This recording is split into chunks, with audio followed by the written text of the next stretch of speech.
बहुत धन्यवाद दिवाकर जी। यहाँ पर उपस्थित सभी सम्मान के योग मेरे बुजुर्गों, मेरे युवा साथियों, सर्व समाज से आए हुए सभी बंधुगण, अभी दिवाकर जी ने मेरे बारे में कुछ कहा। जब बिरादरी का या समाज का कोई मंच होता है तो मैं मानता हूं कि वहाँ पर हर व्यक्ति जो भागीदार होता है वो बराबर का होता है। यहाँ हम सब बराबर के हैं, हम सबको यहाँ पर अपनी भागीदारी निभानी है।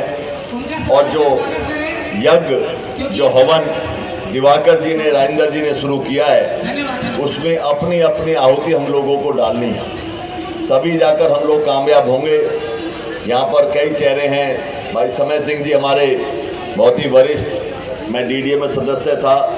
समय सिंह जी वहाँ पर डीडीए की एसोसिएशन के अंदर, वहाँ पर बहुत समय से उन्होंने वहाँ पर डीडीए के एसोसिएशन के अंदर लड़ाई लड़ी कर्मचारियों के लिए, उन लोगों के हित के लिए। इनको लंबा समय एक हो गया है राजनीति में और सामाजिक कार्यों में।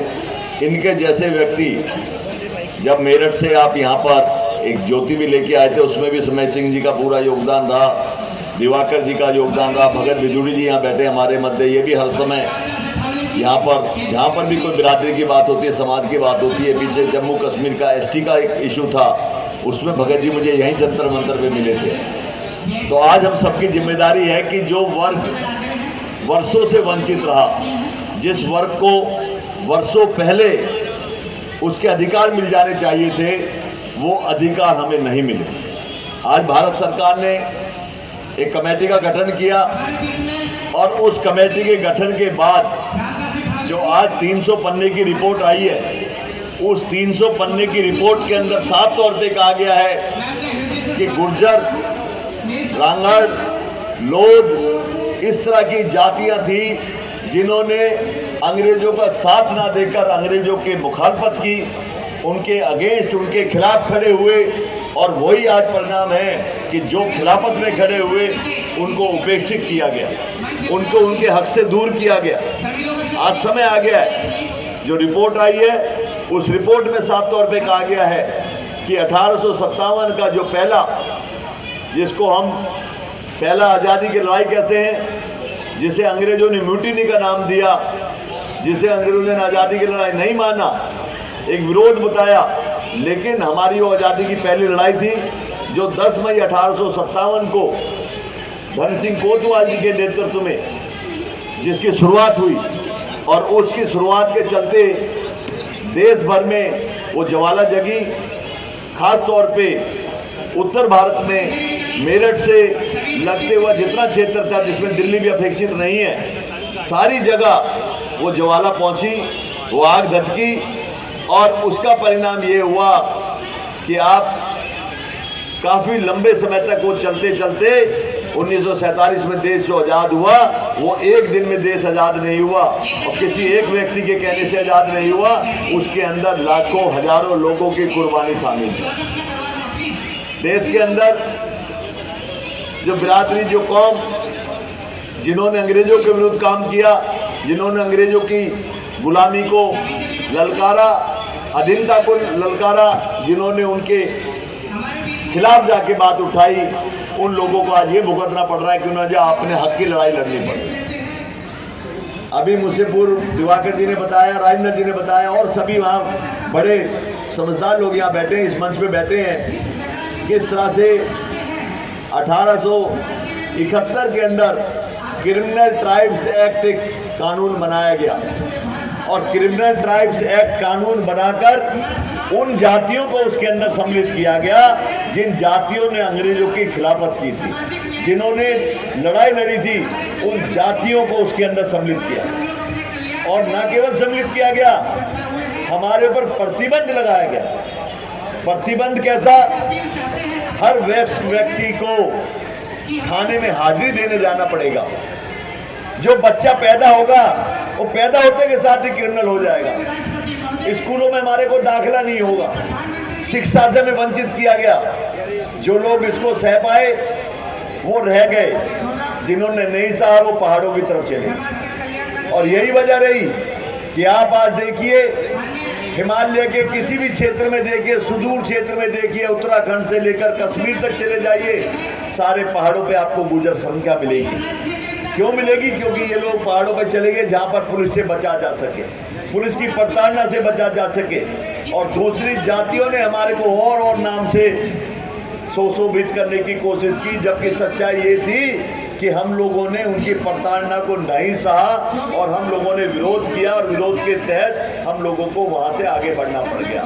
जो लोग रह गए उन लोगों को थाने में हाजिरी देने जाना है, शिक्षा से वंचित है, कहीं पर भी कोई अपराध हो जाएगा सबसे पहले आपको बुलाया जाएगा। क्यों? क्योंकि आप अंग्रेजों के विरोध में खड़े थे, आपने गुलामी नहीं सही थी, आपने उनकी जो उनके तानाशाही थी उसका विरोध किया था। तो इसी वजह से 1871 के अंदर जो एक्ट पास हुआ, उस 1871 में क्रिमिनल ट्राइब एक्ट में गुर्जर बिरादरी को, लोध को, रांगड़ मुसलमान को, इन सबको उसके अंदर रख दिया गया और हमारे अधिकारों से हमें वंचित कर दिया गया।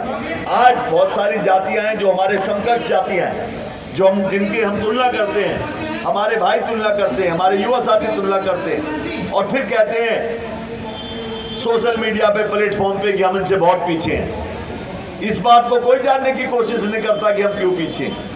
अरे भाई, हमने तो पढ़ाई 1952 में शुरू करी है। हमारे लिए तो स्कूल के दरवाजे, विद्यालयों के दरवाजे 1952 से शुरू हुए हैं। 1952 के बाद में हमारे से आगे आप निकल के दिखाइए।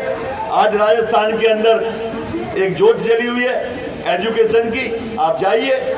और मैं तो बधाई भी देता हूँ एक राजनीतिक दल को जिन्होंने हमारे को छेड़ा, और उस छेड़ने की वजह से आज पूरे राजस्थान में, उत्तर प्रदेश में, जिनका हमें भी नहीं पता था, उन्हें हमें पता लग गया कि यहाँ भी गुर्जर सम्राट मिहिर भोज गांव हमारा है। धन्यवाद उनका कि उन्होंने हमें छेड़ दिया, नहीं तो हम तो सोए हुए थे, हम सोते ही रहते। उन्होंने हमें छेड़ के जगा दिया।